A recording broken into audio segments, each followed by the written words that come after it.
नमस्कार दोस्तों, मैं हूं हिमालय सिंह और आप देख रहे हैं भोजपुरी 4 न्यूज़। और आज हम बात करेंगे बॉस फिल्म के एक दिन के बॉक्स ऑफिस कलेक्शन के बारे में।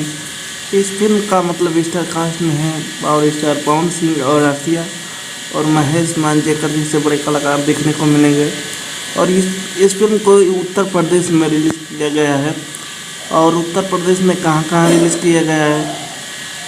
दिल्ली, मुंबई, गुजरात में रिलीज़ किया गया है। अभी बिहार, झारखंड में रिलीज़ नहीं किया गया है। और इस फिल्म को पूरे उत्तर प्रदेश की कमाई की बात करें तो 15 लाख रुपए ने इस फिल्म में कमाई की है। और इस फिल्म को हिट होने के लिए आपको कमाई करना होगा 6 करोड़ रुपये।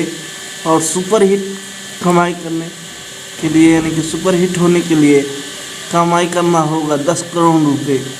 तो आप लोगों को बॉस फिल्म का बॉक्स ऑफिस कलेक्शन कैसा लगा? और आप लोग कमेंट करके बताइएगा कि ये फिल्म सुपर हिट होगी कि हिट होगी या फ्लॉप होगी।